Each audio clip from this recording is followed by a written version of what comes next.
Third-party logistics is simply the use of an outside firm to perform all or part of the firm's material management and product distribution function. In this video, we will discuss the advantages, disadvantages, and issues and requirements of the 3PL. Outsourcing logistics functions to a 3PL enable organizations to focus their management resources on their core competencies, which leads to accelerating operational optimization and business expansion. That is because 3PL companies are highly specialized. They are created with one and only one purpose, which is to provide logistics support to various businesses. Specialization naturally increase the efficiency of such organizations, which in turn benefit the company that hired them. Also, 3PL are knowledgeable of industry best practices and stay up to date with the latest developments in technology. Due to high specialization, 3PL companies usually have access to better technology than in-house logistics departments. The new technology helps both reducing the time spent on a task and cutting costs. Using a 3PL provider eliminates the need to invest in warehouse space, technology, transportation, and trained staff to execute the logistics process. 3PL providers can save from costly mistakes, especially while entering a new market. Therefore, facilitate building a global logistics network with lower risk. It also enables cost optimization by taking advantage of existing logistics infrastructure and better utilizing economies of scale. Therefore, 3PL provides flexibility in different locations, across different types of logistics functions, as well as converts the fixed costs the firm used to pay into a variable cost. Given all the advantages we discussed regards outsourcing logistics activities to 3PL, there are several disadvantages. The most obvious one is loss of control. And this is especially true for outbound logistics, where 3PL company employees themselves interact directly with the final customer. To address this issue, a lot of organizations ask 3PL company to paint the company logos on the sides of the truck. Also, address 3PL employees in the uniform of the hiring company and provide extensive reporting on each customer interaction. Also, if logistics is one of the core competencies of a firm, it makes no sense to outsource it to a 3PL. And it's better to utilize in-house expertise to run the logistics function. For example, Walmart built and manages its own distribution centers, and the 3PL only runs its parts supply operations. These competitive advantage and core competencies of these firms, so they are never outsourced. Finally, sharing confidential information with a third party can generate risk, especially if these information are considered as intellectual property. Remember the example of IBM and Intel? A third-party logistics contract is considered a major and complex business decision.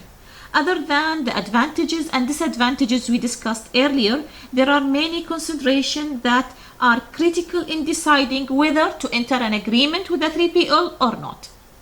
The first one is to know your own cost. So here, the most basic issue to consider in selecting a 3PL is to know your own cost, so that you can compare it with the cost of using an outsourcing firm. Often, organizations use ABC, activity-based costing technique, which involve tracing overhead and direct costs back to specific products and services. Also, it is not enough to select a provider based on cost alone. Many of the advantages we discussed involved intangibles such as flexibility, customer orientation, and so on. Therefore, the strategic logistics plan of the company and how a 3PL would fit into this plan must be considered. The most important thing is customer orientation of the provider.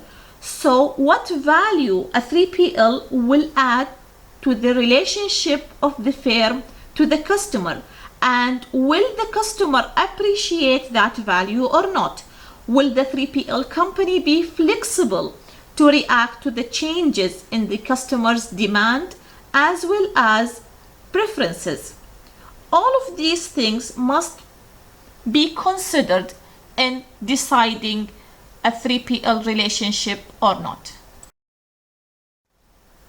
In choosing 3PL provider, experts suggest that companies should consider firms whose roots lie in the particular area of logistics that is most relevant to the logistics requirements of the firm.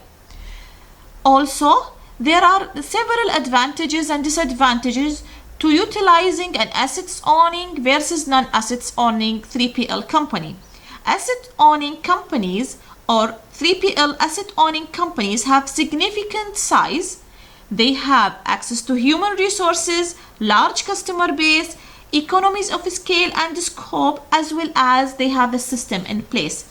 But they may tend to favor their own divisions in awarding work. Also, they have very long decision-making cycle, whereas non-asset owning company may be more flexible. Also, they have lower overhead costs and specialized industry expertise at the same time. But they have limited resources and lower bargaining power. So among these two, organizations must decide should they go with the 3PL who is assets owning or non-assets owning. After selecting a 3PL, what are the critical success factors during the implementation phase?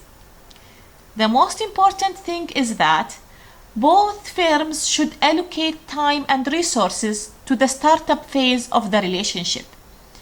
Relationship development in the first 6 to 12 months is both difficult and critical. Also, they need to identify exactly the requirements of the relationship and provide specific performance measurements and requirements to the 3PL. There should be an open and honest communication within the client firm as well as between partners. Transaction pricing mentality should be avoided, and also avoid 3PL providers using copyrighted information system. Other important issues to be discussed with potential 3PL providers could include the following.